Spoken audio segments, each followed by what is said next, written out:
you're joining us now, we are just getting our conversation started with our recap of the election.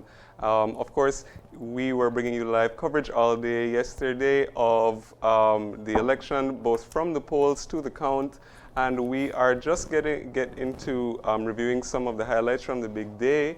Of course, this was a landslide victory for the People's United Party, and in a few, we are going to be watching a clip of the Prime Minister-elect John Briceño giving his victory speech from Orange Walk last night. That's right.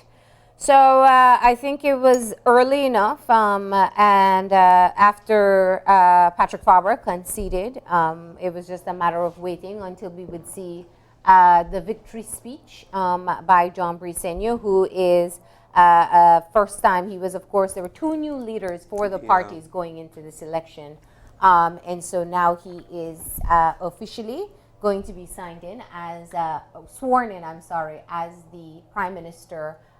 Sometime today. So we're going to take a look at that victory speech, which was in his hometown in Orange Walk. So let's take a look at that now.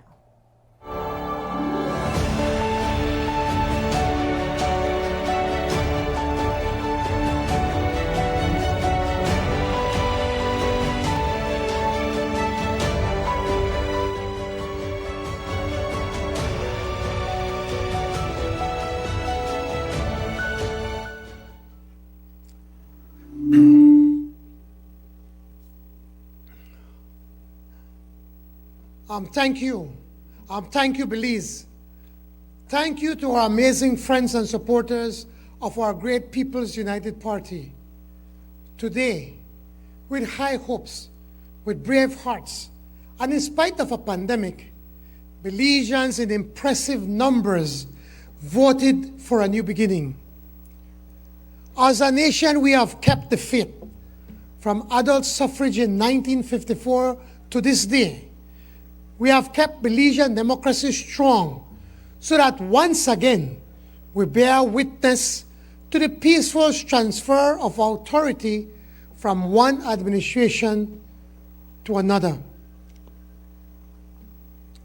As we say, the people have spoken. Long live democracy.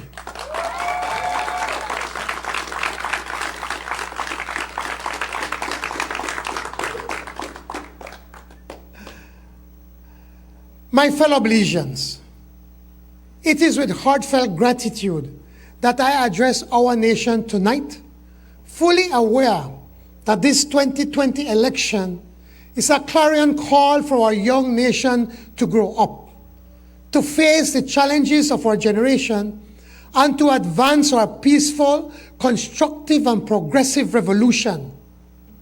But most importantly, to bring our people together as never before, so that as one, we can build a nation where everyone matters and everyone is once again to be a proud Belizean.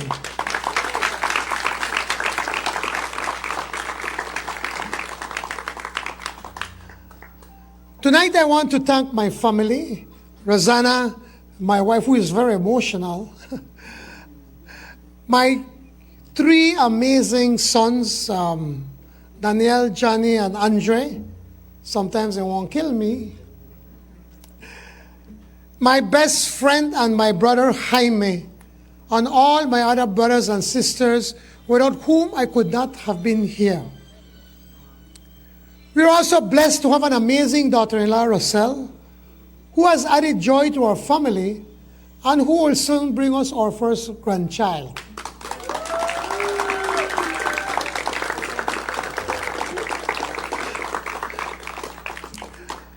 I also want to say a special word of thanks to our extended family members who have had to put up with my many absences from so many family events. You have supported this effort for a long, long time, and I thank you for reminding me every day about what service is really all about. To my friends who have been with me on this journey, you know who you are, my brother Edmund and Stuart and Nara, and I mean, I could be listing all the Ricky and so many of you. Thank you. And also to my colleagues, standard bearers, who all understand that the work ahead will not be easy, but that our work is first and foremost to serve the people and to move Belize forward.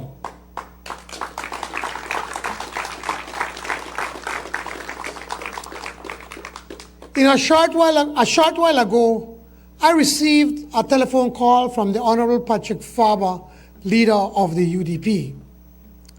It was a generous congratulatory telephone call. I too congratulated Honorable Faber on a hard-fought campaign and expressed my sincere desire to work together in the best interest of our nation. To everyone in this nation, thank you.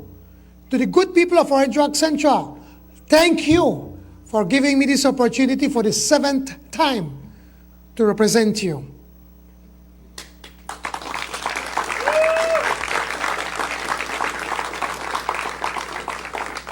To all our standard bearers, congratulations, thank you. And to our amazing campaign organizers and everyone who believed in our plan, Belize, thank you very much.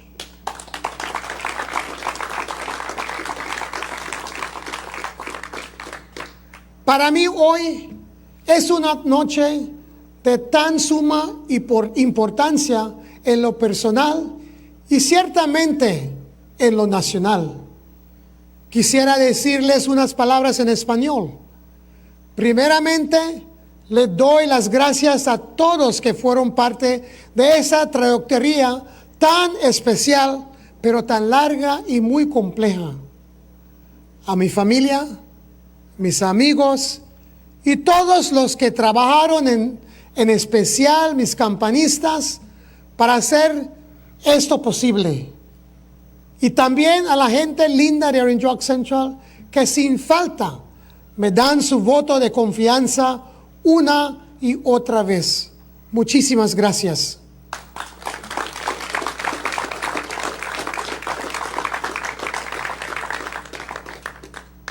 También les agradezco al pueblo beliceño por creer en nuestro proyecto y por darnos la confianza de formar el gobierno. De antemano, les digo que hoy empezamos el trabajo para retomar nuestro país y ponerlo en un camino de recuperación en el corto plazo y crecimiento en el mediano y largo plazo. Sin embargo, reitero que seremos un gobierno con y para el pueblo.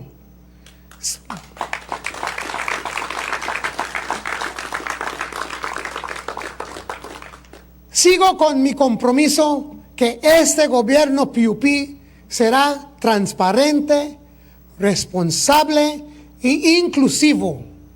Un gobierno del y para el pueblo.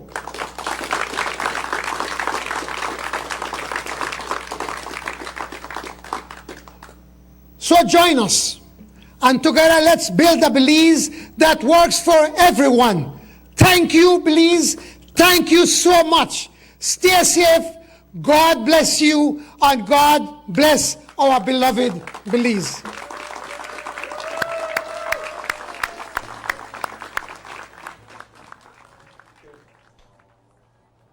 And there you have it. That was the first speech by John Briceño after officially having the People's United Party win this general elections. Of course, John Briceño is 60 years old.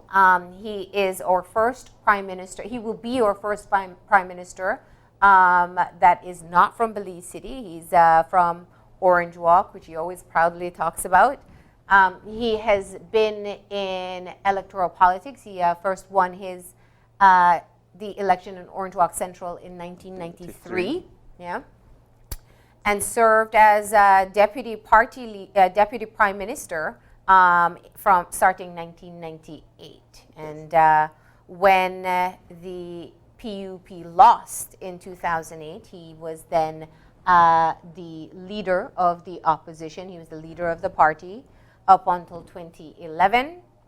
And then once again resumed the leadership of the party in 2016. Yes. And of course, John Briceño has had a pretty long history, that you just read out, and it's certainly interesting to see the ups and the downs of his journey that got him today. Of course, as you mentioned, that he'll be the first prime minister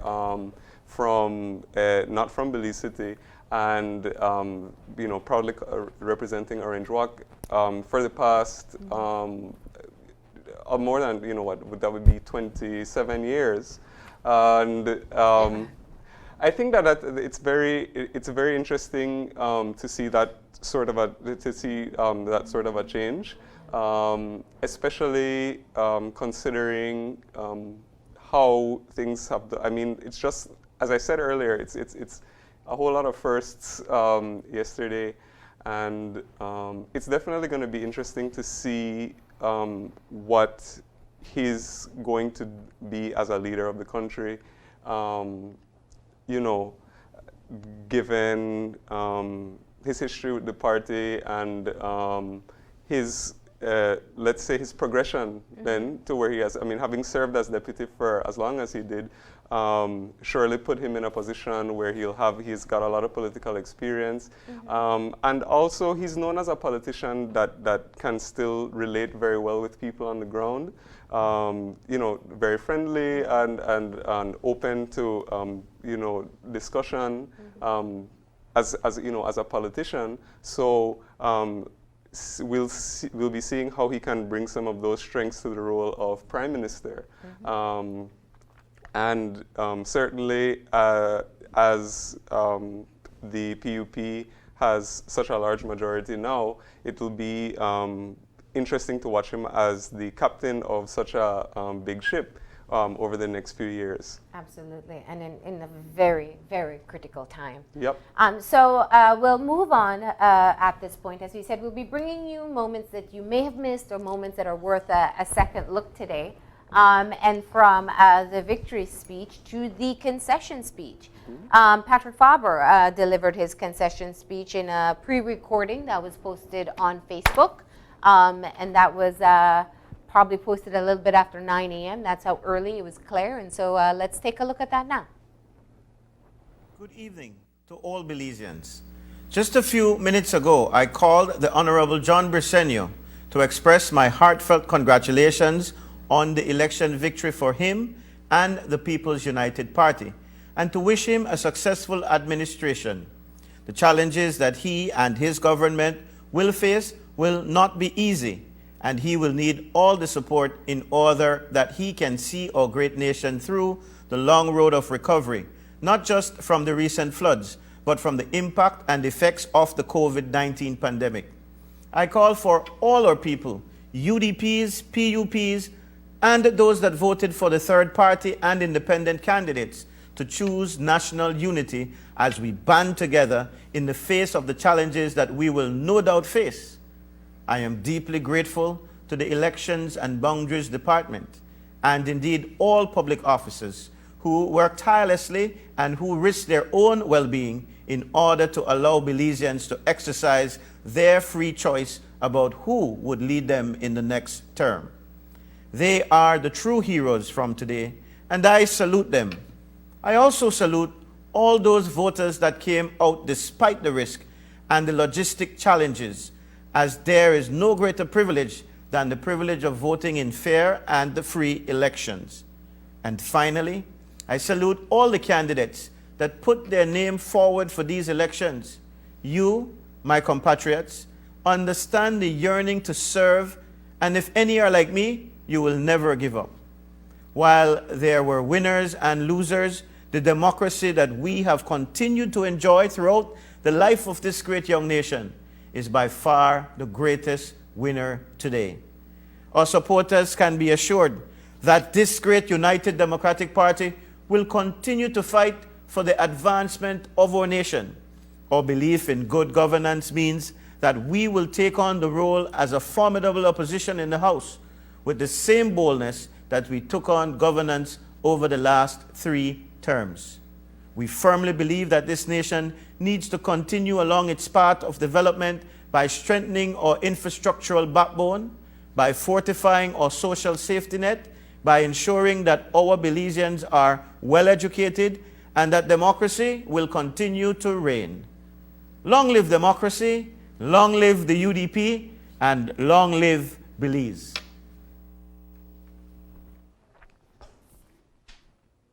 And there you have it. That was the statement by Patrick Faber, who is the leader of the United Democratic Party, congratulating John Briceño and the People's United Party on victory.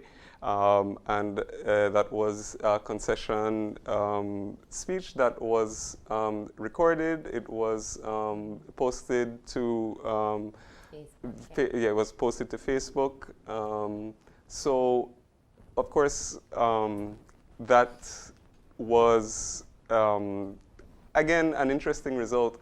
I think that even those who were wanting or expecting the People's United Party to win, I think were still a bit surprised by such a big victory. Yeah. And so no doubt that would have been interesting for Faber as a leader of the United Democratic Party facing a loss like that. Yeah. But still very big of him politically to give a speech like that, and so early on. I do want to acknowledge that. I think it made the acknowledgement of what was happening, I'm sure for the UDP supporters especially, one that they could settle into a bit earlier. You know, we all watch what happens in the United States, and we see how challenging it can be for some people to accept defeat. And I think it was a very mature, I think, and very progressive move that he was able to say early enough, long before all the total seats were counted, to say that you know, they had lost the election. He did talk about the challenges that lied ahead, that do lie ahead, and I think one of the questions will be what type of bipartisanship approach can be taken. The UDP, at the end of the night, were only able to secure 5 seats for this next term. This is a huge win for the People's United Party, and if you want to see it the other way, a huge loss for the United Democratic Party. And so what happened very early on, we got some of the results, I think that were expected. You know, the constituencies that came in very early were the smaller ones, and ones that were a bit more secure for the PUP, and more likely for the PUP. But I think the margins were the first indicator. The margins started to tell you there was a big shift taking place there. And when we started to see some of the other areas coming in with numbers that showed that the PUP were leading, what the PUP candidates were leading, it really became evident. So we're going to start off with some of the reactions, and we're going to have winners, and we're going to have some of the people who weren't victorious at the polls yesterday. Today we, and one of the first ones, because we cannot lose sight of one of the biggest issues at hand, and that is COVID-19. The candidate in Corozal Bay, Dido Vega, did in fact defeat Pablo Marin, who was the Minister of Health and representative for that area. And so we're going to go to his concession speech at this time and hear a bit of what he said at the end of last night. Your comments? Yes, sir. Well, it's sad to say that the people of Corozal Bay did what they did, even though I have been working so hard in Corozal Bay. So I really don't know what the people really want. But my opponent, I wish him the best. I hope that he can do what I have done in Corozal Bay to keep up. And I hope he can do better than me, because that is what he mentioned But I am proud of my career. I can walk the streets of Corozal proud because I have performed what I have, and I have shown the people of Corozal that Pablo did work for the people. So I'm just asking my opponent that if he wants to wear my shoes, it's a big shoes, and he has to show that to the people. So in 5 years, we will see what he has done for Corozal, and the people will know what they did today again. What do you think contributed to your loss, sir? Well, we can see that maybe people wanted a change. They want to see exactly what is happening with the other party. We can see that the people said, you know what, this is it. Maybe the COVID and the situation that the country is at right now can maybe put them on this position. But that is it, because working for Corozal Bay, I have done that. I help a lot of people in different areas, education, health. I have delivered for Corozal in the town. So I really cannot tell you exactly what the people are thinking and why they did this decision. So that is it. So, Sir, you are a three-term era rep. Any chances this still does not win your interest in politics? no, I mentioned in the beginning, and I mentioned to my colleagues that this was going to be my last term. Win or loss, it was going to be my last term. But we will still be strong. We need to regroup. We need to find the person that will run for the next general. In mind? Well, I wish that my colleague here, Gilberto Campos, will take my seat. He's here to accept or... Let me tell you, if you can hear the way I'm talking, I don't have any bad feelings to the people of Corozal. I am proud of what I did, and that's why I think I feel this way. The next thing, my colleague Gilberto Campos have done tremendous in his 4 terms that he was elected as mayor, right? And I know that he can do the same that I have been doing, and maybe better than me. So I hope that he can take my seat. I will support him fully. We don't know who is going to run for town board right now.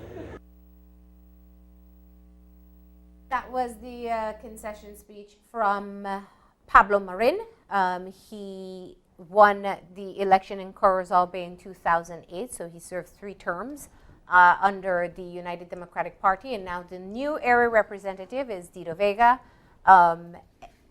You know, I think what is interesting to see here is how Marin was the Minister of Health, and in his concession speech, and we understand, and Carolyn will be joining us very, very short, and then she'll tell us that politics is all local, but I also think that given the fact that this election happened during a pandemic, and him being the person who was in charge of the response, not being able to secure his seat again, I also questioned whether or not there is a look at how the pandemic response is going so far. Yeah, absolutely. Or his involvement in the response as well. Absolutely.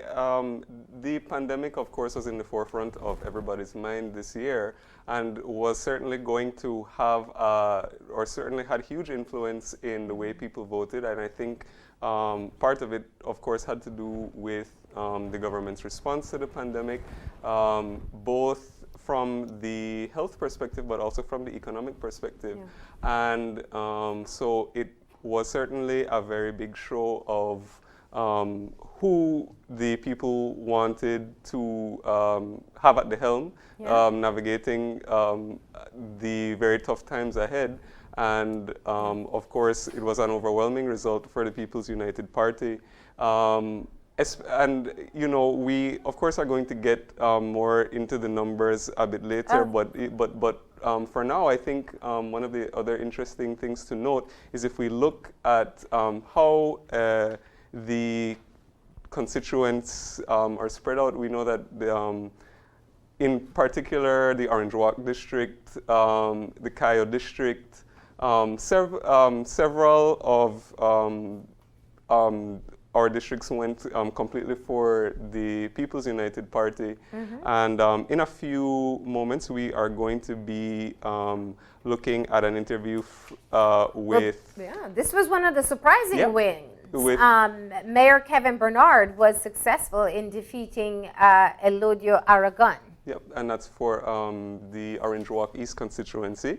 Yeah. So setting the backdrop here, of course, I think there were high hopes for Mayor Bernard. He's a very popular mayor, two-term mayor in Orange Walk Town, and you know, I think he's gained a lot of respect over that time. But of course, he went up against a formidable opponent. Yes. And so, you know, you can't say securely whether or not someone's popular enough to take the vote in the general elections. However, he did. And so let's take a look at what he said when the results were clear.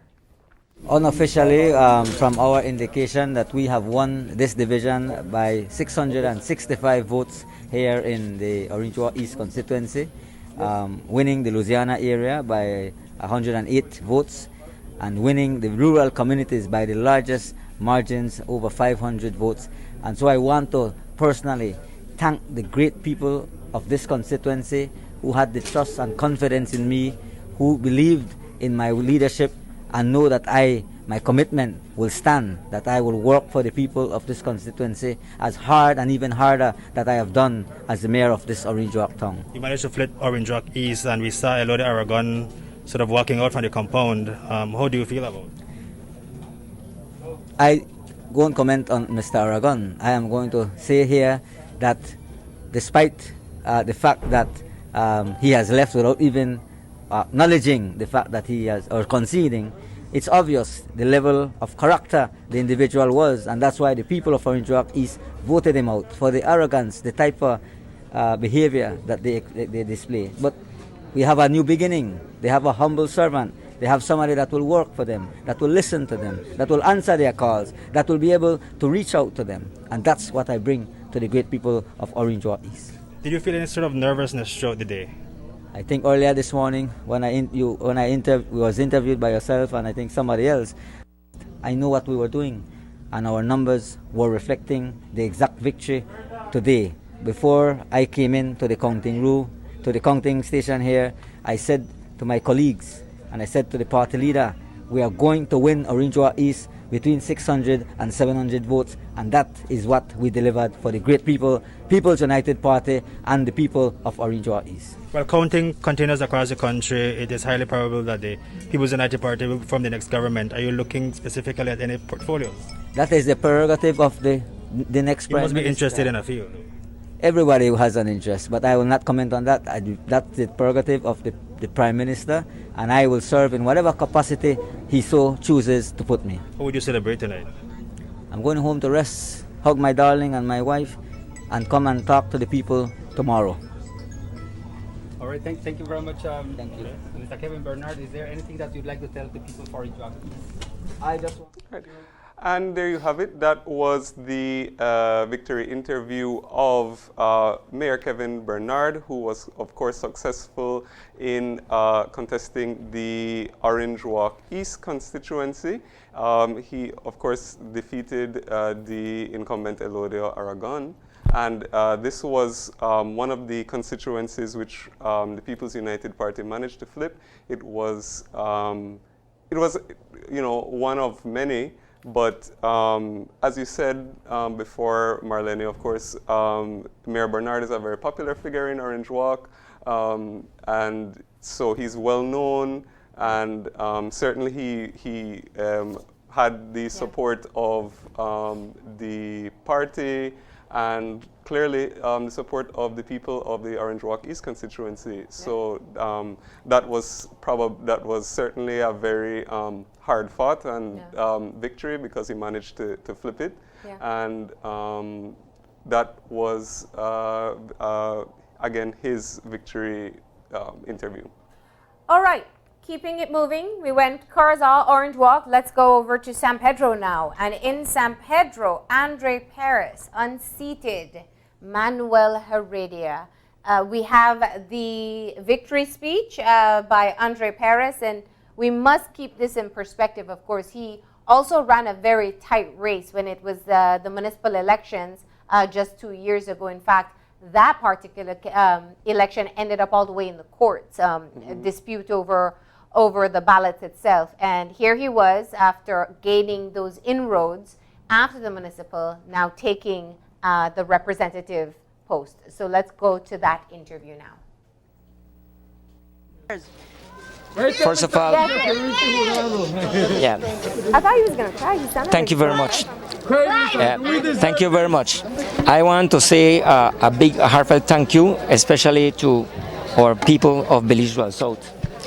This victory is a tremendous victory to mark us 18 years of the grips of the UDP. But I want to tell you all that I want to report that the reports are coming up. We still have 3 boxes remaining, and the figures are showing that we are well over 1,500 votes. But I'm mentioning this that is very important. That is the closing off and a victory for the People's United Party right here with a bang, because the records will show that this is the highest beating of a candidate ever in the history of Belize South. Never highest. And that in itself, it is clear that my opponent never did beat any of our PUP previous opponents by that figure. And this staggering figure that we're beating him is a clear mandate that we need a change, not only here in Belize South, but the entire country. But I want to remain calm and composed and focused. My aim is really to heal. We have been a very divided and polarized area, because we have been in shackles. We have been suffering, not only because of the pandemic and the floods, that's just added to our misery that we have had for so many years. However, we have hope, and I'm ready to lead. And I want to extend my heartfelt thank you to everyone who participated, not only the voters, my campaign team, my excellent executive. I want to thank everyone. I want to thank the youth who really performed big time, 75% of campaign time. They did it well as well. I want to thank them. And finally, the next persons I want to thank is right here. It's making it a bittersweet victory for us. Yes. Because there are many of our dearly departed who never gave faith on us, and we lost them through the years.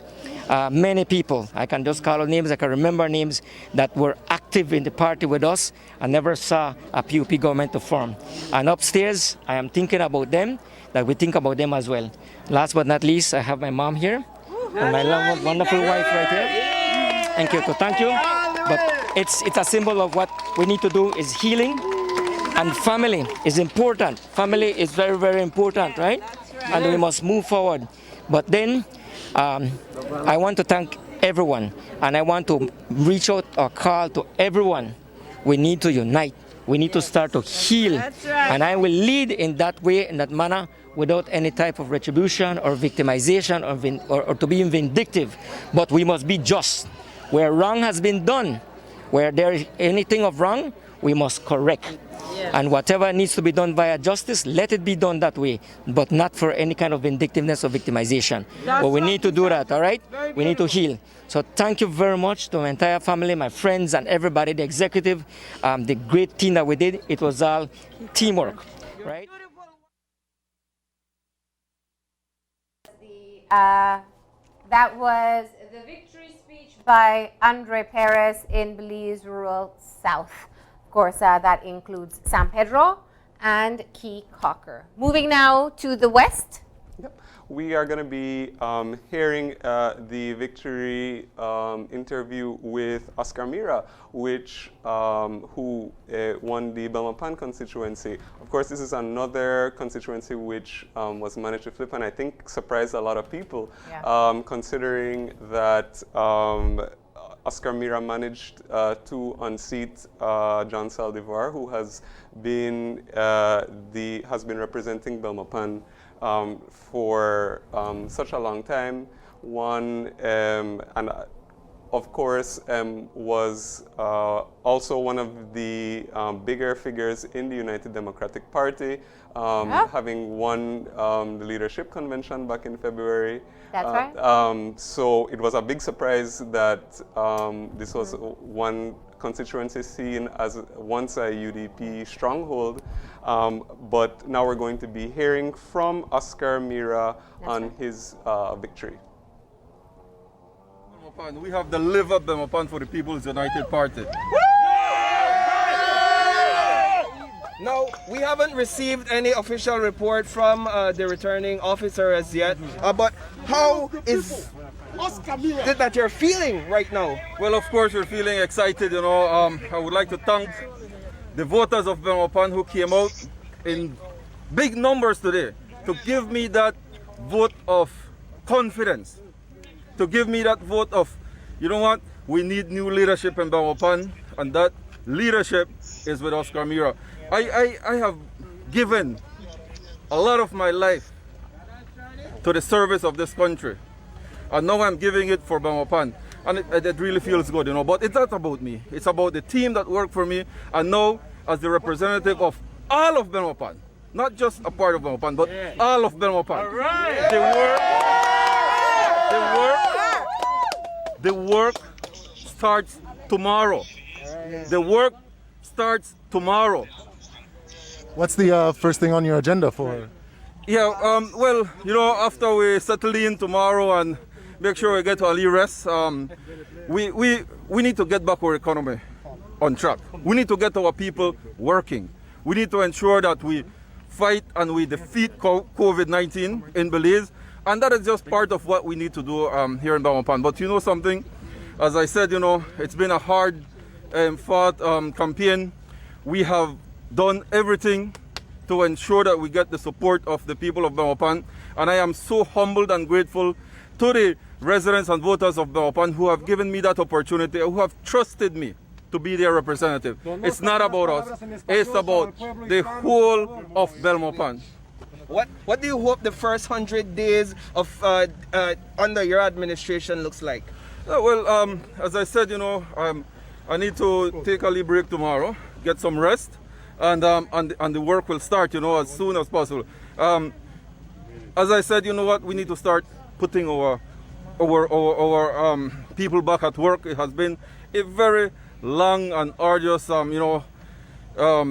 so many months of many of our residents not having work, and we need to ensure that they get something, that the economy is growing and that our people start working. Unas palabras en español, don Mira, para nuestra gente hispana, por favor. Sí, yo le quiero dar muchas gracias de veramente, de todo el alma a nuestra gente de Belmopan que salieron hoy. All right, so we had a few words from candidate Oscar Mira, who unofficially, it appears, has gained the seat here in Belmopan. Yeah, that was Andre Marsden, one of our correspondents that worked all day yesterday into the night, Andre and Chris in Belmopan. Thank you.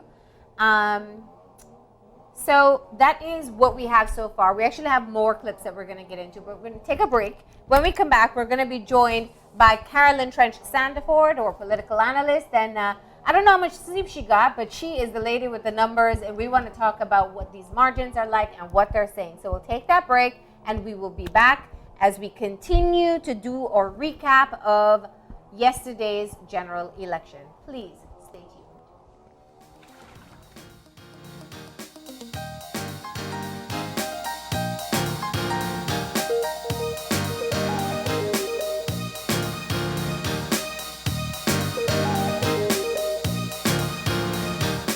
When someone you love becomes a memory, the memory becomes a treasure.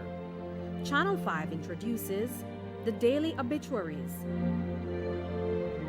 The Daily Obituaries will broadcast all death and funeral announcements and memorials to honor your loved one's life and memories. The Daily Obituaries airs on Channel 5 prior to the evening newscast, with subsequent repeats at 10 p.m. and 12 noon the following day.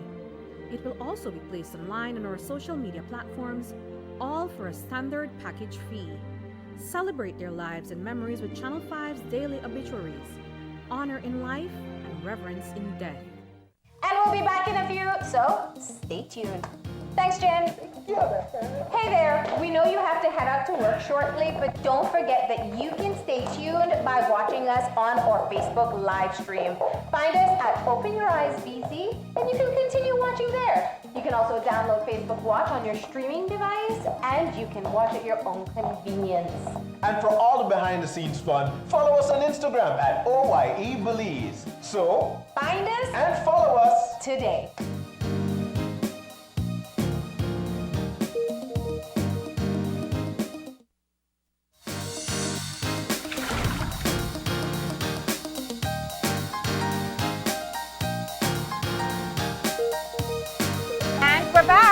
And as we said, today is the day that we try to put everything into perspective. It is very early on, less than 12 hours, I would say, since we closed off Decision 2020. But we're taking a look back at some of the bigger moments, some of the bigger wins, and talking about what the numbers say so far. We are joined once again by Carolyn, Trent, Sanderford. Good morning. Good morning. And thank you for still joining us on this early morning. I tell you, I was deciding what to wear today. Yeah. And so yesterday Audrey came with her pink, right? So I said, and then she had on the green. I said, well, today I'll just wear my green. All right. And to kind of brighten up the, the place. But thanks for having me here. Of course, it has been a pleasure. A very enjoyable pleasure, that is to have been here over the past day, but not only that, yesterday, but the couple of Wednesday mornings, because I think yesterday what we saw was a conversation that continued in a sort of sequential way, because we started initially looking at what was the big picture, and then starting to go down into the constituency level. And then in some constituencies really started to drill down into some of the data in terms of trends and so on and so forth. And our tag word, of course, yesterday was unprecedented. That's right. And what we tried to do was to use data to share and to perhaps in some way evidence and support the conclusions or the positions that we may take. You know, politics is something that often is said you can feel it, it's palpable. And if many people would say, but you could have sensed that there was there was going to be some change, but the extent of where it was going, nobody knew. And also, Belize doesn't have the independent kind of polling. So if a political party comes out and say, well, our polls are showing this, there's some skepticism in that. Yeah. And so you don't have the independent polling, which would say, well, we've seen 3 polls and 3 of them saying the same thing. And so clearly there was not much of that to go by. And so one then had to resort back to the data to see what the data is saying. And it's not a case of speaking from emotions and passion, but politics is passion and emotion. Let us not forget that. Yeah. But at the same time, it's a numbers game. And okay, how we put the passion and the emotion to it, it's a numbers game. And understanding the numbers helps us, but also help the Belizean people sometimes to understand what happened and why it happened. And so today, I remember I was having all these conversations and talking in some way to say, well, these are the constituencies that are going to be so difficult. It's not impossible, because we kept reiterating that election day, it's 0-0. Okay, what happened before? It's 0-0. And what you then began to see what was going to happen in some areas. You had some areas that we said, well, these are battleground, because when you win by less than 5%, the difficulty, the degree of difficulty in overcoming that is not as big as if someone has won, as we have seen, like in the case of Mesopotamia, Queen Square, and Lake Independence, and so on. So it becomes then what is happening on the ground and understanding what is happening on the ground that would influence the kind of change. And basically what we saw yesterday was a building up, a gradually dismantling, if one can call it that, of the red, these red solid areas. The UDP had done it to the PUP already. And it's like a cycle. So every 10, 12 years we're seeing this cycle where the country is saying we're prepared to give you this, and when you screw up, excuse that expression, we're going to bring you down. Yeah, so it's definitely the political pendulum has swung back. Some people say, well, sometimes it may swing fast, and sometimes it takes its own time, but it is always the wisdom of the people. Sometimes people question, why do I want to vote for that one, and why do I want, and I can't see myself. But you don't know what is in that person's mind and what led them to make that decision. So, having said that, Marlene and Gavin, it's clearly a point of high tide, raise all boats. You had said that in reference to previous elections, Yes. and now we get to say that over last night's or yesterday's results. Absolutely. Can we start with the voter turnout? Yes. And where that ranks in the history of our general elections? Certainly. From what I have seen, and I am going by the, let me see. Elections and boundaries. Yes, the elections and boundaries website. I think I last saw it at 81.3, which is somewhere around the 203 turnout. Not quite where we were in 1998, which was an average of 90%. But if I may say, one of the things perhaps in this particular election, one also has to look at some of the areas that we saw above average. Above average, and well, I wouldn't say above average because in terms of the 1998, I haven't seen any of the constituencies hit that so far. And let us be clear that we do not have any of the official numbers from the Elections and Boundaries Commission. They have yet to post them, so we can only go by some of what we see. And so today we won't be actually delving down as deep as we would have wanted to go, and that is simply because until you really get the official voter turnout, you don't know. But going back to what it appears, and I use the word appears, that we have the highest turnout in Corozal and Orange Walk in terms of a district. Corozal has 86.65, which is about 86.7%, and Orange Walk has 85.75, which is about 86%. Those are high turnouts, so those are just like 4% less than what we saw in 1998, sorry. But be mindful, again, that there was COVID-19, yes, but also there was some flooding that has taken place in some of these areas, and perhaps, we don't know. Yeah. We have Cayo, for example, where we knew there was tremendous flooding at 79.87%, or about 80%. So Cayo traditionally is also high, but again, that could have been maybe the flooding have kept them down a bit.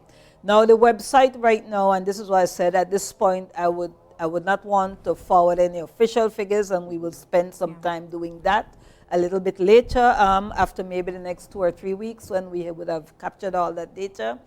Because the website right now for Belize is saying 79.77 for Belize District, but if one goes through the percentages per constituency, the average is actually about 82%. Oh, okay. So, and this is why I hesitate to put forward figures at this time, because it would be difficult, because I may be putting forward wrong figures. Yeah. So just a little point to the elections and boundaries. Of course, and even when you go a bit deeper into some of the... Right, it does have a thing. So Belize District then, what I wanted to say is that Belize District then would have placed on the third highest in terms of the voter turnout, and then of course, we can have Cayo, and then Stan Creek, and then Toledo district. One of the higher constituencies now that have a turnout is Queen Square. That's right. Which is the 89.87% turnout, which is extremely high. And that is near and we discussed the post-re-registration. Yes. Where post-re-registration, we saw an average of 90%. Of course, we said there were some that were higher, some that were lower, but that was the average. So what you're seeing is Queen Square was more near that average of 1998. But there were also some other constituencies that were also very high. Coming out of Corozal, you had Corozal Southeast, which 87.7 or about 88%. So again, that is another high. Corozal Southwest, we discussed that, 87.3. Corozal North, 88%. So Corozal, again, as we have seen, the highest in terms of voter percentage. Orange Walk East 86%. And one of the things that when I started to look at it, we started to see some of these battleground constituencies that we spoke about, yes, that the turnout actually were very high. Caribbean Shores, yeah. 86.8, which was 87%.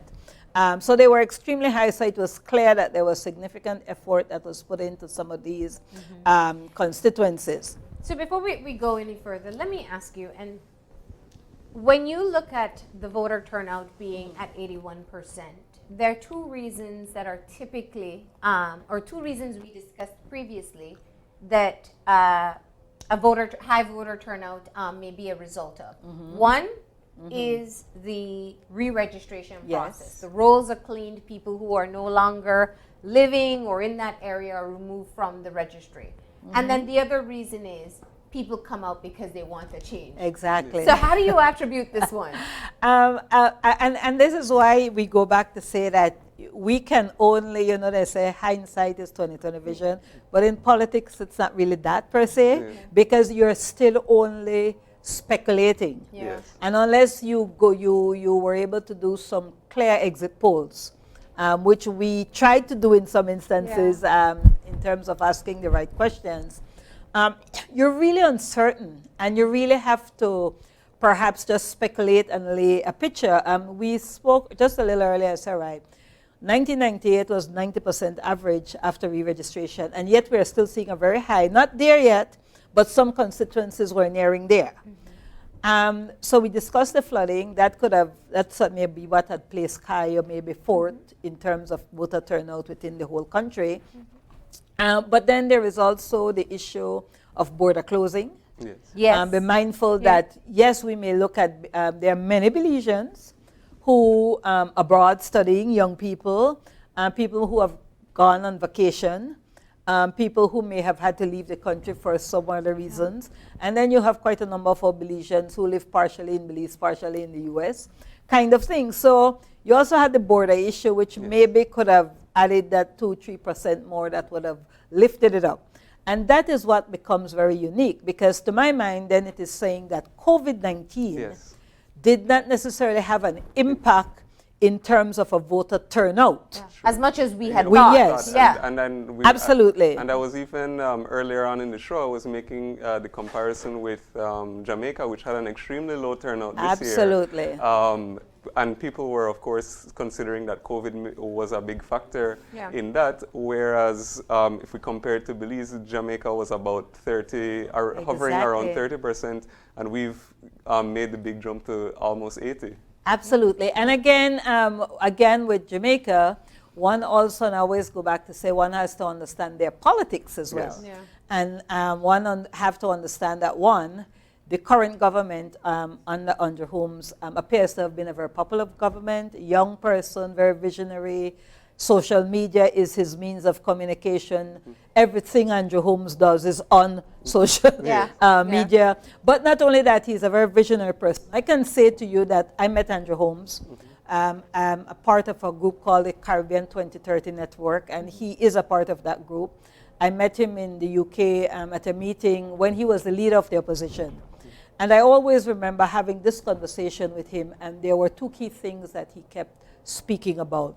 One, he kept talking about the issue of education and positioning Jamaica above the rest. He wanted to distinguish Jamaica from the rest of the Caribbean and the world, and he's achieving it. He's actually achieving that. The second thing he spoke about very highly was education. He felt that education was going to be the conduit to which he lifted poverty and brought about social well-being and so on and so forth. And so I was extremely pleased when I saw, for example, our Prime Minister-elect. Now we get used to these American terms, elect. And actually my daughter asked me, so what are we calling elect? I said, well, I think we've come to the U.S. thing of elect. It's like how people say First Lady, and we don't have First Lady in Belize. And I want it to be clear, I don't recognize First Lady. If I recognize a First Lady, that means I'm a Second Lady. And I ain't second to no one. Well, it's not the system of governance that we have. Exactly. You're the spouse of the Prime Minister. Yeah. And so I had to explain to her, you know, the Prime Minister is going to be appointed. Yeah. And so until he's appointed, he has, because we don't elect a Prime Minister. Yeah. Yes. That's a reality. But coming back, putting in the manifesto, one of his key goals was reducing poverty. Yeah. So I say that going And back then to your point, education and education, I say that going back to him because he was very clear, very visionary as to, and he was very interested in bringing aboard women.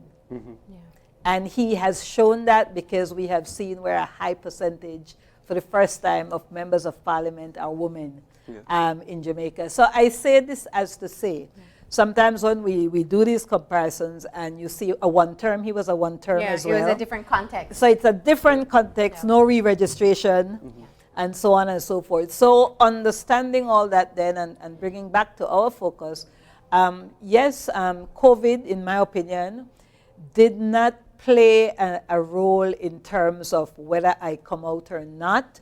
I feel that people looked at it, there's a risk, they assessed the risk, but they closed that enthusiasm gap. Remember we spoke about that something they became so enthused about that they felt that they had to jump over that cannon.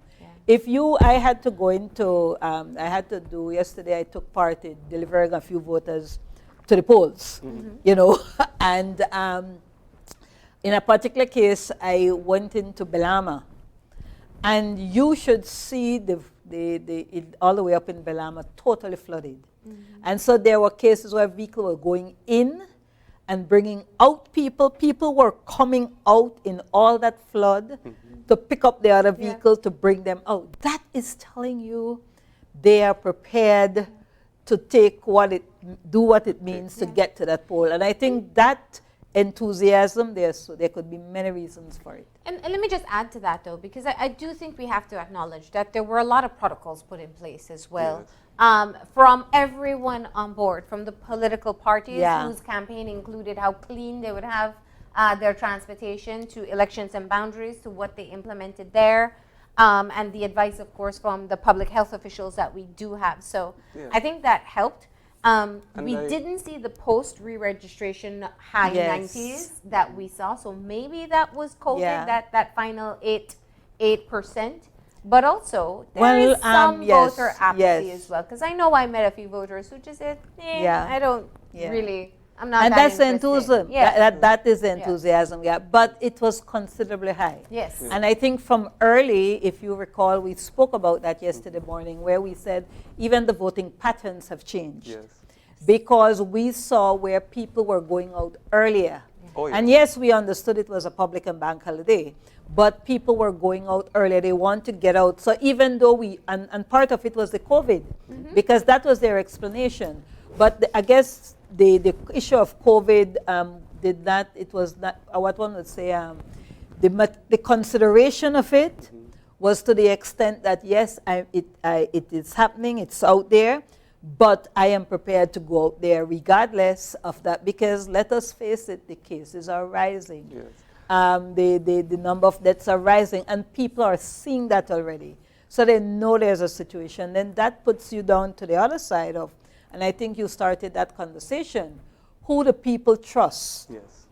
To me, that was fundamental, and I think we kept saying that from the very onset, Marlene. Every conversation we had, I recall us saying that it is who the people have trust and confidence to lead them in because it's two parallel crises. That's right. It's a health crisis and it's an economic crisis. And so it is who the people have trust and confidence in to take them out. And clearly, their trust and confidence is in the People's United Party to do it. And that then says that the People's United Party led a great campaign in terms of convincing the Belizean people that, you know, we have a team. And one of the things I like about what the Honorable John Bresenio kept saying is that he has a team. And when the policies that were launched, you know, I found that they were palatable. It was not just a one manifesto. There were several policies that I could have dissected certain things and start to link things to me. Because the issues, there were many issues. But there were not also many issues, there were also many voices. Yes. And I think one of the strengths of John Briceño through this whole process of steering is that he was a good listener. He listened and he consulted, and he did not exclude. He was a party leader who was very inclusive, regardless of what some groupings may say. You should not have a conversation with that one. But from the image, what you saw was that there was someone who listened, someone who was on the ground, someone who was sharing and resonating in the experiences. I mean, I remember watching a session with Crime and Safety, where he was talking to victims of gun violence. And he could have shared, and you saw how he connected and understood what people were going through. People feel then that something is going to be in that policy and the government of John Briceño that I can relate to. So I think he managed that pretty well, while they then, the United Democratic Party, held on to this one, do not go back to that. But here you are saying, do not go back to that. It's 12 years. Yes. That's a lot on the legacy issues there. Yes. Yeah. And I want to say what I found funny, if I may say, Marlene and Gavin. Someone calls me one day and they say, girl, your name is on Wave Radio. I said, for what? And so it was having to do with a project that I worked on in the PUP administration. I said, but wow, that was 2000. And it says to you that I'm no longer there. I also think they missed the opportunity, we were saying this, to distinguish themselves as a new, it won't be a new party, it was the same person, but under a new leadership, there can be a new vision. Absolutely. Without disrespecting what has been done. And I think that what many people have been saying over the past couple of months is that, speaking of the two crises which COVID has brought on, it has really exposed what were the weaknesses, what were the fundamental changes that need to be made. And so we knew that people needed a change, people wanted a change, and it was really for the political parties to present the best vision of the way forward. Exactly. And that was, I think, the test, and clearly it was the People's United Party that passed that test from the people's perspective, looking for a vision, looking for a way forward. And I think that you know, because both parties had new leaders, so both parties had an opportunity to present what it is that they wanted to see, where they saw the country going, and clearly the message which resonated with voters more. Was that from the PUP and the Honorable John Briceño? But I think as important, and it's something we discussed yesterday as well, two things I want to pull out. You brought out the whole issue of COVID-19 exposing. Yes. Or taking, I call it unmasking. You take off all the makeup, you know. And this is reality. But you had a guest one day. I think it was he was an economist, a poverty reduction specialist, Osman. Dr. Osman. Right. Yeah. And he, I must find the report that he quoted. But he made some comments about the issue of inequality, and that you pointed out that we had pre-existing problems before COVID, a poor health system, high unemployment, crime, an economy that was contracting, and so on and so forth. And then COVID came around and COVID compounded the situation and it exposed a situation. But what we have not realized, and Marlene, we discussed some of this, was the role of social media. Because while you are looking at an unmasking, like the onion, the skins of the onion are being peeled back, you can resonate in your mind a couple things that you are seeing on social media, some key operatives of this party in government who are living a lifestyle that points and suggests to the fact that I couldn't be bothered what's happening with you. I am still continuing my lifestyle. And when you start looking at some of these things, when you have people who showing pictures, for example, of the fact that they went to Miami for a game, to watch an NBA game, And you remember, I mean, nice and pretty when they show it.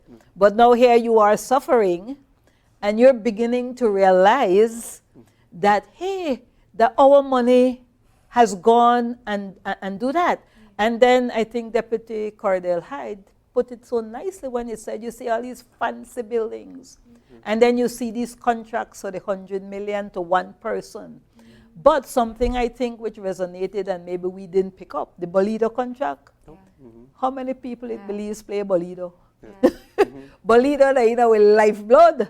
And then when you see a Bolido contract exposed that is saying these things, Bolido make a fool yourself. Not go get between people and then Bolido. Oh, we saw that with the first lockdown. Yes. Remember? Yes, the Bolido became an issue. But you know, and that the thing is that then starts to resonate, because then I am looking at this thing a little bit differently. But you know, as you say that, and as we talk about these issues, one of the things that keeps running through my mind, and as we continue to process the numbers and figures, what I really am going to be interested to know as the days come out is things in terms of demographics. Exactly. Because as we know, Belize has a very young population, a very young voter population as well. 43% under yes, 34. 43% under the age of 34. That's and right. And if you look at it, let's take somebody, let's take anybody in that age bracket who has been observing over the past 12 years. Yourself?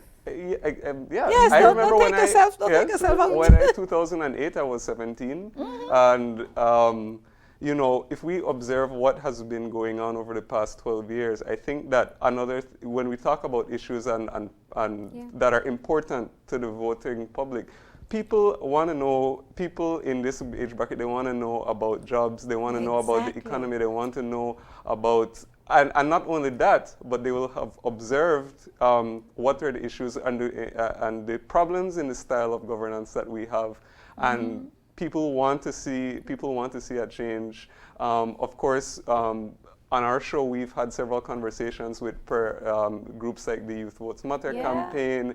And just some really outspoken young people. Yeah, exactly. Yeah, absolutely. And who we said go they back wanted substance. Yeah, they really substance. they that felt was the that number substance one was lacking. issue for them.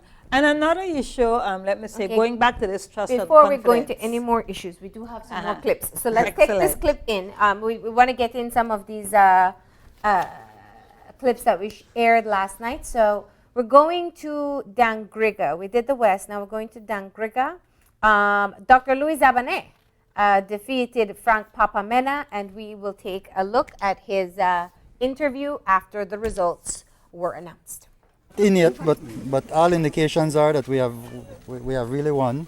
Well, we noticed you won, sir, we with about 116 to 51, and there's a 2. Yeah, it's unprecedented in Sarawak. We've never had those kinds of numbers before. Bengweshe, you got 469. That's from E.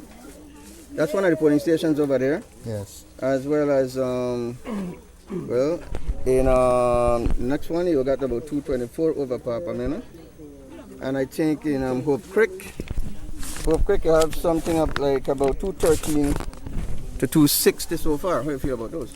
Well, yes, you know, our team has really worked very hard. Really, this is a victory for the people. Right, you guys?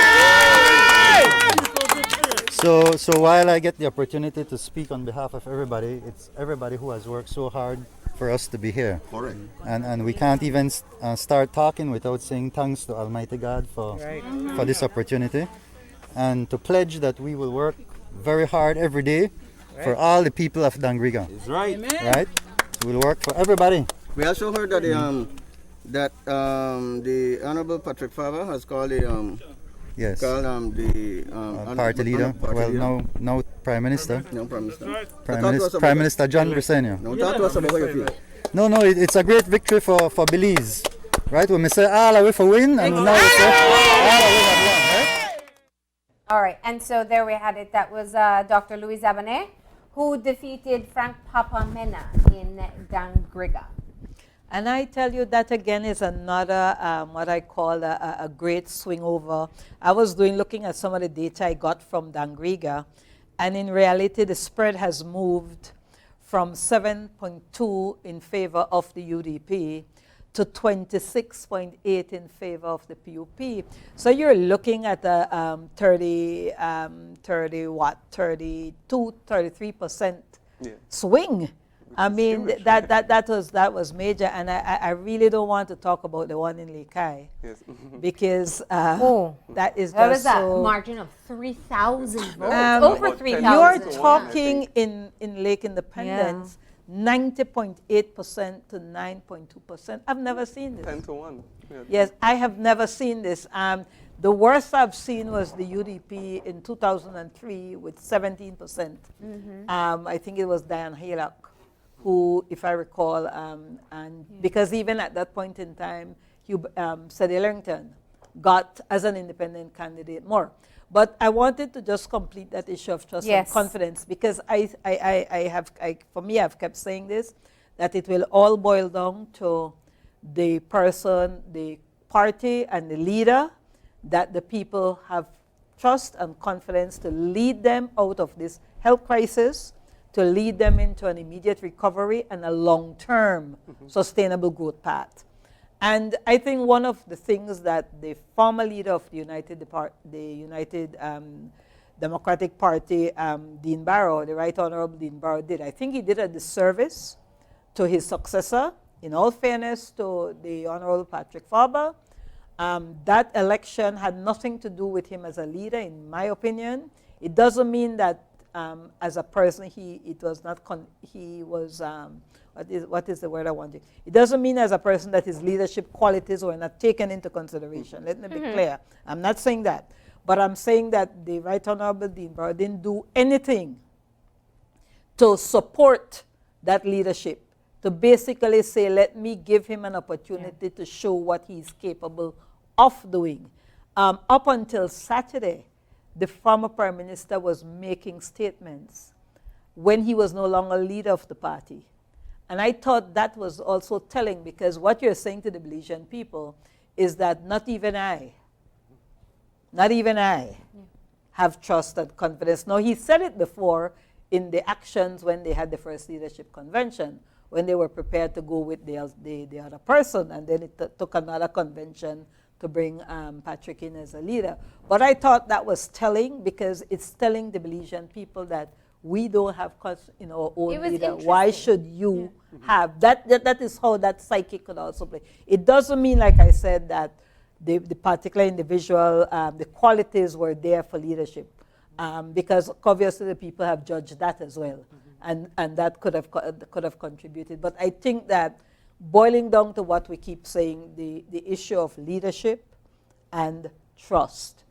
People had the trust and leadership in John Briceño and the People's United Party to steer the ship. Yeah. The challenge, of course, will now come in terms of managing these expectations. Oh, yes. Yes. Yes. And that would be for another conversation. And I think living up to the trust that I said it last night, and I'll say it continuously, living up to the trust that has been placed in them, of course, and I firmly believe that while the people came out to make their voices heard, they must not now cover their ears. They have to pay attention and see what happens. Absolutely. Can we talk about the margin for a second? So it's 26 seats to 5 seats. Absolutely. And this is a big majority. So I was trying to figure out if there's ever been a bigger swing, but it takes us back to 1998. Yes. In 1998, it was 26-3. And the 3 that had left standing actually in 1998, and if you recall, we had looked at the figures for Mesopotamia as one, where we saw that the then incumbent, who was the Honorable Michael Finnegan, if I can pull this, yes, let me see. Yeah. Yes, the Honorable Michael Finnegan in 1998, the vote, he got 56% of the vote, and the PUP got 42% of the vote. And that in itself was the closest in terms of the spread, because thereafter the Honorable Michael Finnegan opened it up wide, like Queen Square. Yeah. Again, we saw in Queen Square, which was another one. So we had Mesopotamia, we had Queen Square, and we had that brick red wall in Kaya West that became established. I think if you recall in 93, was it 1993? I think it was that Amin Hager, I think Amin Hager had won that seat, if I am not mistaken. And I think, no, Amin had won it in, I think, 1989. And then I think, I'm trying to remember when it shifted to Contreras. It shifted to Contreras in 1998. Mm-hmm. And right after that, he managed to keep it until, of course, Espat came and broke it down yesterday. Yeah. But it was 3 constituencies that were United Democratic Party. Mesopotamia, Queen Square, and Okaya West. In 2008, we had 6 remaining out of the 31, so it was a 25 to 6. Yeah. So that this was when it swung, yes, the country swung to the red side. Exactly. And the 6 that were left standing was the Honorable John Briceño. Yeah. It was the first time, it was Coruscant Southeast, where the Florence Marin Jr. took over from his father, Florence Marin Sr. And then you had Honorable Cordell Hyde, Honorable Marcus Spat, Honorable Said Musa, and Honorable Francis Fonseca. And you know, we kept saying that when you see these constituencies withstand that onslaught, like what has happened now with the 5 for the UDP, yes, it says to you that at their lowest, no matter what, they have sufficient people in that constituency to bring them through. And that goes back to when we were looking at things like the base of a party. Yes. Once you understand the base and you know that there is, at any point in time, over a period of time, and you look at the trends, how low did they go and how high did they go? And you bring the lowest figure, that tells you that in the worst of times, you will get that, more than likely, you will get that. And if you don't, it's really an anomaly, but you will get that. And so this 26, 5, again, is unprecedented. Let me say from the 26, what I think I'm most enthused about is that 13 of them, or 50%, are new time, first time. There is the oldest general, if I can call him that, the Honorable Micah Spat, from the South. He has been in that constituency from 1989. I think that was his first, and I think he's the oldest sitting parliamentarian. I think then thereafter, I think the Honorable John Briceño has been there from 1993. Yes. And then but I think it was great that we see 50% of new. That was a part of the 50% of, we will call the experience. And I think that's a great balance. My only issue will always be, that Honorable Dolores, again, the single woman. Yes. Oh, we're going to get to that. I do want to discuss that. But this is a great opportunity to talk about the other women who were successful in the House, and that was the sister of Dean Barrow, Denise Barrow, Sister B, and also Tracy Tager Panton, who also won her seat in Albert. So we were only able to get one interview with Sister B. We didn't get an interview after the day was over. So let's take a look at what she had to say during the course of the day, where she was very clearly confident about her win. Good morning, Sister B. Good morning. Let's begin by talking about your efforts in Queen Square to bring out as many voters as you can. It was effortless because we've been organized. So it was. Now, you've been perhaps the quote-unquote ground commander for your brother, the outgoing Prime Minister, for many years in this constituency. And one would easily think that you know everybody who is voting in Queen Square. What makes it easier for you, aside from your knowledge of who they are? The relationship we have makes it easy because the people, in my view, will just come out. And it appears they have been coming out. Thank you. What has been perhaps the most pressing concern for constituents in Queen Square? Might sound strange to say, but truthfully, I haven't really gotten any concern. Strange as it sounds, I haven't. You're short for words. Is there anything else you want to add that I may be overlooking or you want to make a plug? I don't like interviews, but for Isani, I will always do an interview. All right, so that was her interview there. Clearly, not, I would say, not as comfortable on camera as her brother has been over the years. And it of course seemed that her confidence was not misplaced, that she was eventually successful. That was, of course, one of the very interesting races to watch. We had her running against Alan Pollard, who was the youngest, the youngest candidate who was participating in these elections. Of course, Queen Square being the former Prime Minister's constituency, at what it still is, considered one of the strongholds and one of the bases of the United Democratic Party. One of their firewalls. Yes, but we did see the margin close by a significant amount if we compare it to previous amounts. That definitely speaks to the effort that was made by the People's United Party and of course Alan Pollard in particular. A young person, very enthusiastic, charismatic guy, getting a lot of buzz, on social media and within the party. So it was a very interesting race. That one. Absolutely, and you quite said it, because that was I don't have the exact numbers, and like I said, when we're going to take a look at this, perhaps another around day. 200 votes. But I think there was an issue, for example, of the proxy votes that came up, and that was something that I heard the campaign manager for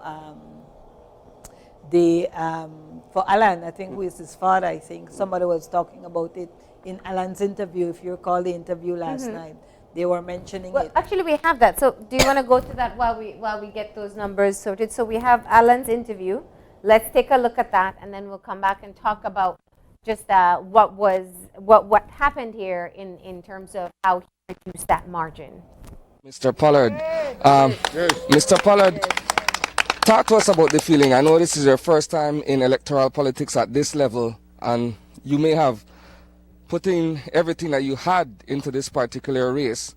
What happened? Well, this, of course, we all knew it was challenging. We all knew. Some people called me crazy in the beginning to want to even attempt something like this within 4 months, right? This has been the UDP stronghold, the Prime Minister's seat for 30 plus years. And I've been here 4 to 5 months, all right? So it's very difficult, of course, we knew that. But I must say that I'm very proud of my team. My people who pushed forward, who pushed, my people who believed in me, same way how I believed in myself. And, they came out, they grind. And, we came within 300 votes, which is quite impressive for this division. We understand that before the first ballot was casted, we were already down 300 because of the 300 proxy voters that they had, right? 200 plus proxy voters. We knew that, and we understand that, the government workers who were in fear of their jobs, who were threatened, who were bullied, and we understand, you have bills we pay, you have kids to feed, and your livelihood. We understand, man, we understand. However, though, I do want to say that the PUP has formed government from my reports, and we spoke a lot about change in this area, and I want to say that change is coming for them. Change is coming for them. What's next for Alan Pollard in terms of his political ambitions? This is someone who is young and vibrant and just really getting into the thick of things. What's next for you? Oh, this is the start, man. Yes. That's the start, man. Yes, man. We are push on.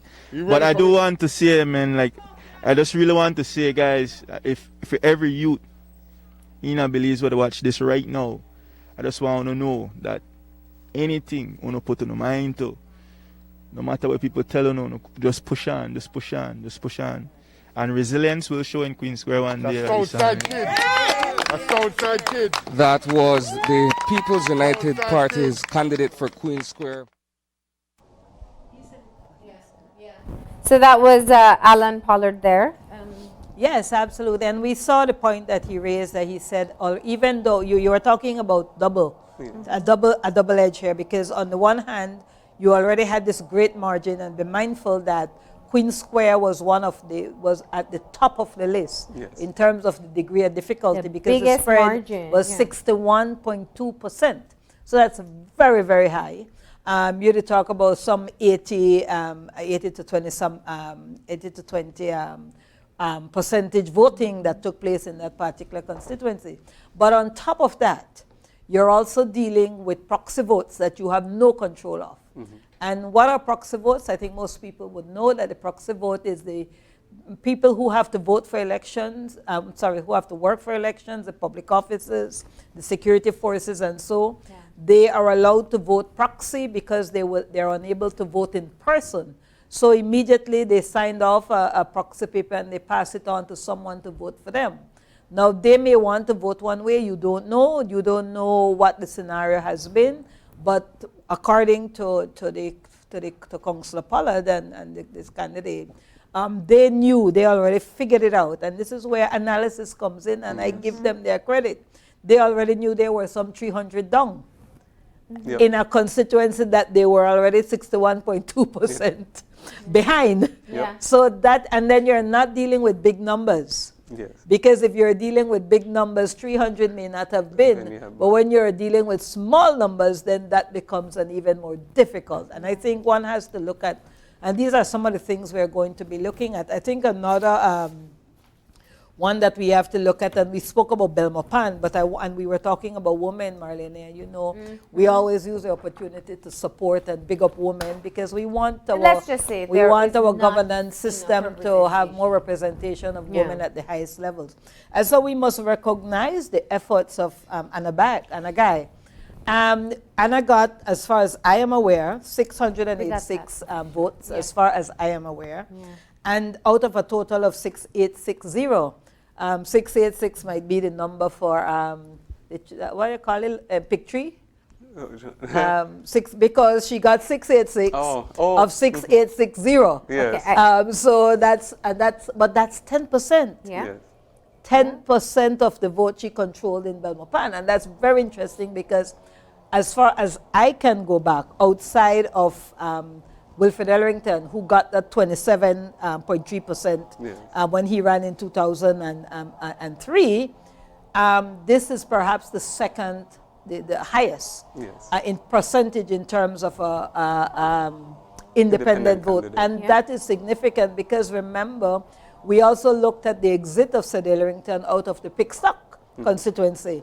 And we kept saying that it is not just about him exiting the UDP.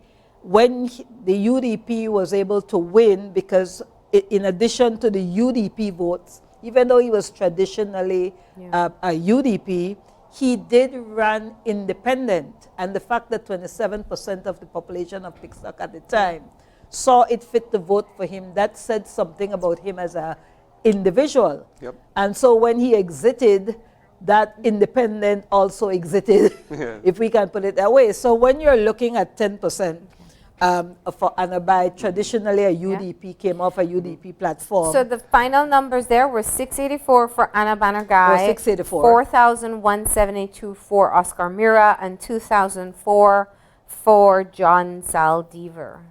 And if we go back, one of the things I think was a constant question. In fact, our correspondent did not get an interview with John Zaldivar because no one could find him. Yes, and that started early today. And you know, Dick has said something very important. And again, it goes back to observation. Where he said, you know, this election was won by 11:30 yesterday morning. But we know what he meant. Because when you go into a constituency like that, for example, and you're not seeing a red presence. You know something, I think it was a seasoned politician said to me, you can drive around the polling stations and you will know very early who is going to win. You drove around yesterday afternoon. I took my drive around, and it was clear. You would go into some of these pick stock, Lake Independence. You were going into Port Loyola. Lake Independence, I can say to you, for every maybe 500 or 1,000 shirts, red shirts, you maybe blue shirts, you could have seen maybe a little red speck somewhere. Yeah. And that was reflected in the final in the results.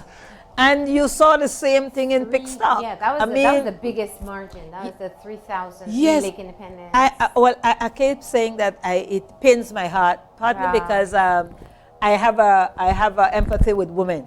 Yes. And so it pains my heart, but in reality, there's a pragmatism to politics. And as much as women always say it takes on be courageous, and sometimes they don't look at numbers, they're simply going with the emotion and the passion. And so that concept, again. They put in the work. Yeah. Yes, they did. And you're talking, and again, this, as far as I am aware, again, and so like I said, data let is me going tell you to the see last numbers we had there was 3,539 to 359. So it is 9.2% to 90.8%. I have never in the history, as far as I am aware, I have to know, Marlene, before I come back next time, I have to really go back. Either these records, and to find this kind of margin. I mean, like, it's just, remember the word we use? Unprecedented. Yeah. But then again, but if that margin was such, that ought to have set the trend that you ought to know that everything else was going to be, not necessarily to that extent, but certainly some big margins. As we talked about this topic and just backtracking a little bit to the issue of independent voters and stuff, I think it really brings down the point about the way our political system works in terms of what gets people actually out and voting. Because, as you know, we don't elect a prime minister. We don't elect a leader. We don't elect our leader. So looking at the breakdown of the figures from the different constituencies is very important, because it tells you what is important, who is going to come out, what matters to the electorate. And so when we see big voter turnouts, and when we see people winning by big margins, it does say a lot. It's not, for example, like we have in the US, where people are voting Democrat or Republican because they want, either this one or that one to be the president, and that one. So it may, so where their executive functions a lot differently from ours. And so when we look at the political representation, when we look at how we choose our political representatives, it's very important to go down to the figures, to look into the constituencies and see what matters to people and how it is that they're able to resonate with the voters. Exactly. And I still want that question answered. I mean, just from my curiosity, when people go to the polls, are you voting because of who the leader of the party is going to be, or is it who you or want to represent? Are you voting for the representative? Yeah. Because that's really where you can be torn. Maybe you don't. Maybe you like the representative but not the leader, or maybe you like the leader but not the representative. Exactly. Or are you going for a party, which is also an option as well. But we don't have that answer because we don't have this type of polling. But we should have the conversation more often, though, and have people weigh in on that. We did get the number for Queen Square. And I wanted to share it because I thought what I found interesting with both Queen Square and Mesopotamia. And in both cases, there was, of course, we know there was a big swing. If you may recall, Mesopotamia had 55.8% spread from the last election, and that has been reduced to 9.6. So that's a significant shift down. That's all, in terms of Queen Square. Initially, there was 61.2%. And again, they have also being reduced to 9%. So the spread in Queen Square and in Mesopotamia, both, has been reduced to about 9%. Yep. Yeah. From 61.2 to 9%. Now the win is 239 votes. Yes. And I think that was the point, that if we can bring the numbers now back to the statement by the candidate, when he said that there was some 300 proxy votes or so, or 200 plus 300 proxy votes, and you lose by 239. Yes. Yeah. That is telling there are people going out there, someone voting for you. them. And clearly, in all fairness to the candidate, this is about winning. Yeah.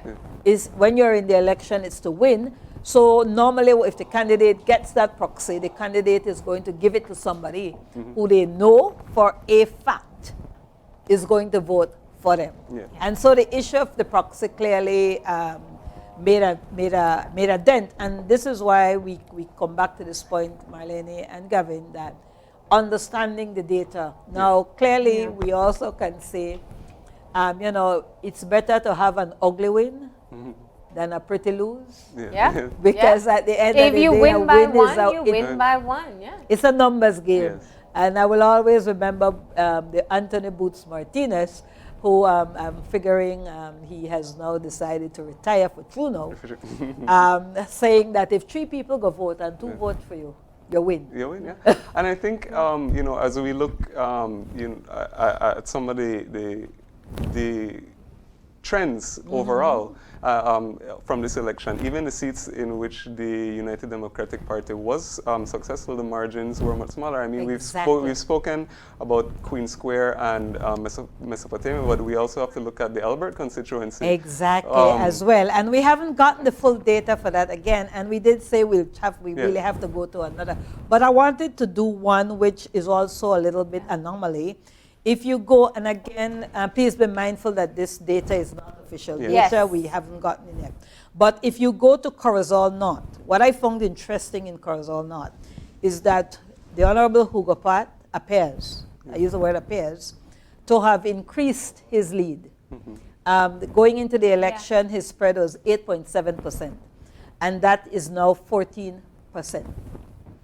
So he may be the one of the 5 who is left standing was able to increase his lead.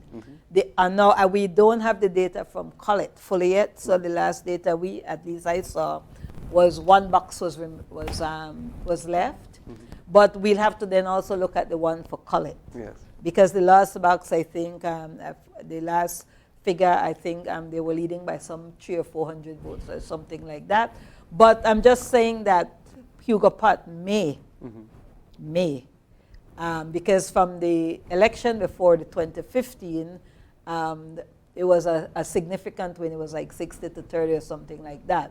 So even if I'm figuring if you're at about 400, 500, you would have reduced your spread. But in Corozal North, it appears that and that in itself goes back to the point we keep raising, that what happens when your entire party is on a downward spiral where you're crumbling. Everything is crumbling around you, but you are rising.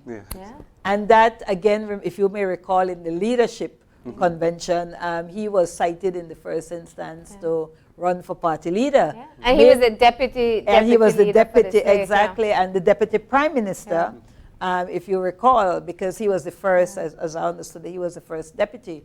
But sometimes maybe looking at things we may not understand, but here you had somebody where your entire party has been blown apart, because that's what happened. But you are rising. So you had strongholds where the margins were significantly reduced, and that's what we went through just now. Mesopotamia, Queen Square, and we noted a few others. Big flips. We our first results was Freetown and Caribbean Shores, and there were big wins as well.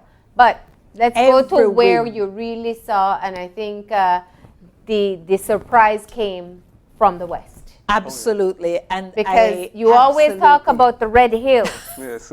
And I want to say, with such certainty. I wasn't, let me put it clear that I wasn't the one who brought up that name. Yeah. You know, it's in the political annals. You hear about the Red Hills of Cayo.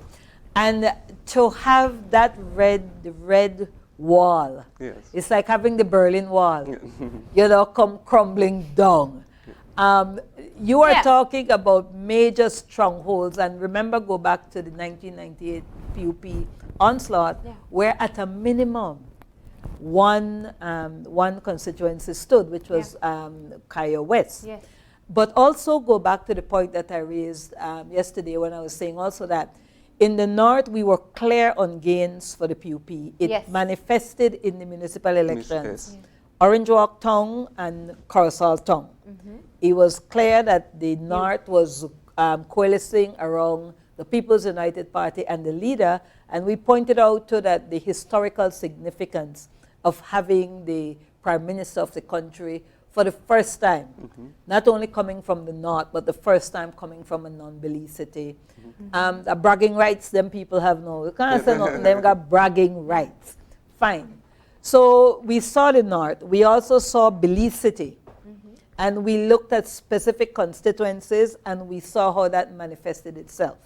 Because Caribbean Shore, the constituencies that we saw major change in the municipal was Port Loyola, if you recall, and in Pickstock. Caribbean Shores was already in, so that was a PUP, Freetown, Fort George. Those were already in. But we saw changes in Pickstock, and we saw changes in Port Loyola. And we kept saying that if those two come in, then Belize City would have become a blue city. And those two were the battlegrounds, and that prevailed. The ones that we were uncertain of, and you go into the rural, rural north, rural south, and we discussed some of the issues yesterday.